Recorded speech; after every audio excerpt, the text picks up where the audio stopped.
आप देख रहे हैं अल्फा डिफेंस हिंदी में आपका स्वागत है।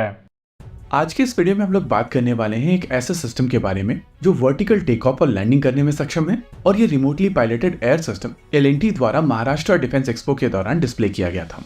अभी इस सिस्टम को आप अपनी स्क्रीन के ऊपर देख सकते हैं, लेकिन इस सिस्टम को लेकर किसी भी तरीके की स्पेक शीट यहाँ पर प्लेस नहीं की गई थी। यानी कि ये सिस्टम कितनी देर हवा में रह सकता है, इसका वजन कितना है, इसकी लंबाई कितनी है, रोटर कितने चौड़े हैं, या ये कितनी एल्टीट्यूड तक जा सकता है, इस तरीके की कोई भी इंफॉर्मेशन डिस्प्ले नहीं की गई थी। लेकिन इसको थोड़ा और ज्यादा प्रोब करने के बाद में पता चला है कि ये सिस्टम इस समय टेस्टिंग में है और आने वाले समय में इसको हाई एल्टीट्यूड पर लगभग 30 मिनट के लिए टेस्ट किया जाएगा। देखिए, यहाँ पर नोट करने वाली बात यह है कि जिस सिस्टम की यहाँ पर बातचीत की जा रही है, एल&टी की तरफ से उसको high altitude remotely piloted air system के तौर पर प्रेजेंट किया जा रहा है। अब लद्दाख जैसी टेरेन में अगर ये सिस्टम 30 मिनट से लेकर 40 मिनट तक की एंड्योरेंस देता है तो सी लेवल पर इसकी परफॉर्मेंस ज्यादा बेहतर होगी।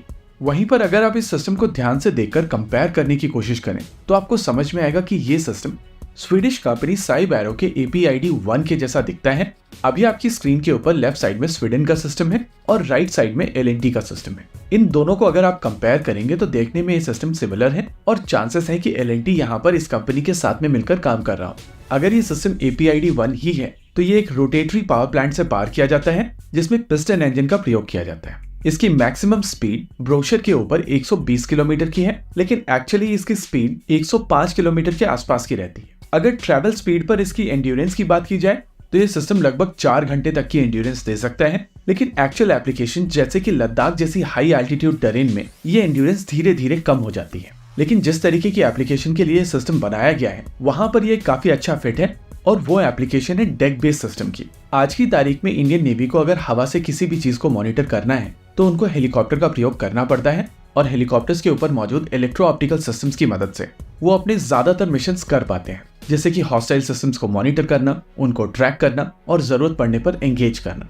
अब अगर इंडियन नेवी की तरफ से APID-1 जैसा सिस्टम इंडक्ट किया जाता है तो इसके पास में वर्टिकल टेक ऑफ और लैंडिंग करने की क्षमता होगी और एयरबस के डेक फाइंडर सिस्टम की मदद से ये काफी आसानी से मूविंग शिप के ऊपर लैंड कर सकता है। नेवल एप्लीकेशंस में बहुत ज्यादा एल्टीट्यूड की आवश्यकता नहीं होती है और APID-1 के केस में हम लोगों को पता है कि इसकी मैक्सिमम एल्टीट्यूड 3000 मीटर्स की है, यानी कि लगभग 9800 फीट की ऊंचाई पर यह सिस्टम उड़ने में सक्षम है और इतनी एल्टीट्यूड एक नेवल एप्लीकेशन के लिए ठीक है। प्रैक्टिकली अगर आपके पास में इस तरीके का सिस्टम मौजूद है तो लो एंड एप्लीकेशंस के लिए आपको हर बार हेलीकॉप्टर्स को लॉन्च करने की आवश्यकता नहीं होगी और इसी वजह से आपकी ऑपरेशनल क्षमताएं यहाँ पर काफी बेहतर हो जाएंगी। 3000 मीटर की मैक्सिमम एल्टीट्यूड इंडियन आर्मी की रिक्वायरमेंट को पूर्ण नहीं करती है और आर्मी की रिक्वायरमेंट एक बहुत ही स्पेसिफिक रिक्वायरमेंट है। इस समय वर्ल्ड में कोई भी सिस्टम सियाचिन ग्लेशियर जैसी जगहों पर ऑपरेट करने के लिए नहीं बनाया गया है, लेकिन आर्मी HAL के साथ में मिलकर जो सिस्टम बना रही है वो उसी तरीके की एप्लीकेशन के लिए बनाया जा रहा है, क्योंकि ये सिस्टम काफी स्पेसिफिक तरीके का सिस्टम है और अब भारत सरकार के नए नॉर्म्स के हिसाब से बहुत सारे ऐसे सब सिस्टम्स हैं जो बाहर से अक्वायर नहीं किए जा सकते हैं। इस वजह से इन कंपोनेंट्स को भी देश में बनाना पड़ रहा है और इस समय देश में कोई भी कंपनी इन कंपोनेंट्स को नहीं बनाती है, यानी कि स्क्रैच से सारी चीजें भारत में बनाई जा रही हैं और नेचुरली अगर बीच प्रोजेक्ट में आपकी पॉलिसीज चेंज होती हैं तो प्रोजेक्ट टाइमलाइन के ऊपर उसका इम्पैक्ट पड़ेगा ही। एनीवेज, एल&टी का ये सिस्टम लग ऐसे रहा है कि बाहर का सिस्टम है, लेकिन यहाँ पर अश्योरिटी के साथ में कुछ भी नहीं कहा जा सकता। मैं यहाँ पर 90% श्योर हूँ कि ये सिस्टम APID-1 है, लेकिन ऑफिशियली जब तक एल&टी की तरफ से ये चीज नहीं बताई जाएगी तो हम लोग 100% अश्योरिटी के साथ में ये नहीं कह सकते हैं कि सिस्टम कौन सा सिस्टम है। Anyways, Maharashtra MSME defence expo के दौरान इस सिस्टम को डिस्प्ले में डाला गया था और ये मेजर अट्रैक्शन का केंद्र बना था। बहुत सारे लोग इस सिस्टम को लेकर क्यूरियस थे और इसके बारे में क्वेश्चन पूछ रहे थे। शायद इसी वजह से वहां पर मौजूद लोग हर तरीके के क्वेश्चंस का आंसर नहीं देना चाहते थे। इसी के साथ आज के इस वीडियो में रखते हैं केवल इतना ही।